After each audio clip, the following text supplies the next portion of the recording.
ಬಸ್ಸಲ್ಲಿ ಹೆಣ್ಮಕ್ಳು ಫ್ರೀ ಹೋಗೋದು ರೆಕಾರ್ಡ್ ಆಗಿದೆಯಂತೆ. ಗೋಲ್ಡನ್ ಬುಕ್ ಆಫ್ ವರ್ಲ್ಡ್ ರೆಕಾರ್ಡಲ್ಲಿ 500 ಕೋಟಿ ಮಹಿಳಾ ಪ್ರಯಾಣಿಕರು. ಅದು ರೆಕಾರ್ಡು. ಬಟ್ ಈಗ ಸರ್ಕಾರದ ಪರಿಸ್ಥಿತಿ ಏನು ಅನ್ನೋದು ರೆಕಾರ್ಡ್ ಬುಕ್ಸಿಗೆ ಬರುತ್ತೋ ಏನೋ. ವಿನ್ಸನ್ ಗಾರ್ಡನಲ್ಲಿ ಮೊನ್ನೆ ಸ್ಫೋಟ ಆಯ್ತಲ್ಲ, ಪಾಪ ಇನ್ನೊಂದು ಮಗು ಹೋಗ್ಬಿಟ್ಟಿದೆ ಖಯಾಲ ಅಂತ. ತೆಲಂಗಾಣದಲ್ಲಿ ಕಾರಲ್ಲಿ ಸಿಗಾಕೊಂಡಿತ್ತು ಮಗು. ತಂದೆ ತಾಯಿ ತಿಂಡಿ ತರಕ್ಕೆ ಮಗುನ ಒಳಗೆ ಬಿಟ್ಟು ಕಾರ್ ಕೀನು ಬಿಟ್ಟು ಹೋದ್ರು. ಮಗು ಅಳುತ್ತೆ, ಎಷ್ಟು ಟ್ರೈ ಮಾಡಿದ್ರು ಓಪನ್ ಮಾಡೋಕ್ಕಾಗಲಿಲ್ಲಂತೆ. ಆಮೇಲೆ ಯಾರೋ ಒಂದು ಬಿಡಪ್ಪ ಏನು ದೊಡ್ಡ ಕೆಲಸ, ಬರ್ರಿ ಇಲ್ಲಿ ಯೂಟ್ಯೂಬಲ್ಲಿ ತೋರಿಸ್ಲಾ ಹೆಂಗೆ ತೆಗಿಯೋದು ಅಂತ ತೋರಿಸೋದಂತೆ. ಕಾಲಲ್ಲಿ ತೆಗೆದು ಒಳಗೆ ಹೋದ್ರು. ಎಲ್ಲರೂ ನೋಡ್ಕೊಳ್ರಪ್ಪ ಕರೆಕ್ಟಾಗಿ ಅದನ್ನು.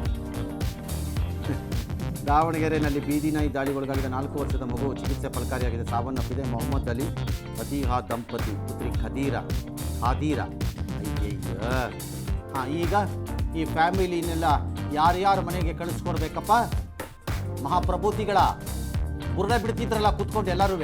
ಈಗ ಯಾರ ಮನೆಗೆ ಕಳಿಸ್ಕೊಡ್ಬೇಕು ಹೇಳಿಪ್ಪ, ಕಳಿಸ್ಕೊಡ್ತೀನಿ.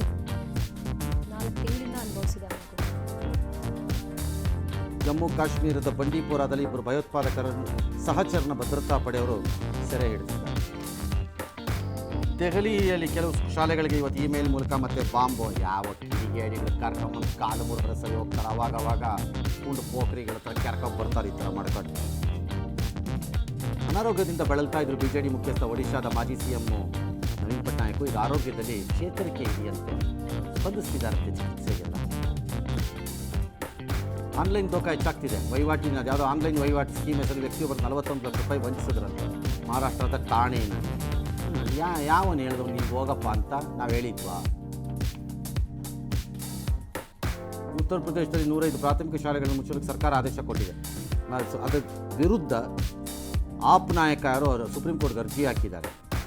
ಅವರು ಹೈಕೋರ್ಟ್ಗೆ ಹೋಗಿ ಎಂದಿದ್ದಾರೆ. ಏನಕ್ಕೆ ಮುಚ್ತಿದ್ದಾರೆ ಅನ್ನೋದು ನೋಡಬೇಕಲ್ಲ. ನಮ್ಮ ರಾಜ್ಯದಲ್ಲೂ ಮುಚ್ತಾ ಇದ್ದೀವಿ ಹಂಗಾರೆ ಏನಕ್ಕೆ ನೋಡಬೇಕಲ್ಲ. ಕೃಷ್ಣ ಜನ್ಮಾಷ್ಟಮಿ ಹಿನ್ನೆಲೆಯಲ್ಲಿ ಹೈದರಾಬಾದ್ನ ಶೋಭಾಯಾತ್ರೆ ರಥಕ್ಕೆ ವಿದ್ಯುತ್ ಸ್ಪರ್ಶಿಸಿ 5 ಸಾವನ್ನಪ್ಪಿ 4 ಗಾಯಗೊಂಡಿದ್ದಾರೆ. ಅದೆಲ್ಲ ಆಗಿದೆ ಕರೆಕ್ಟ್.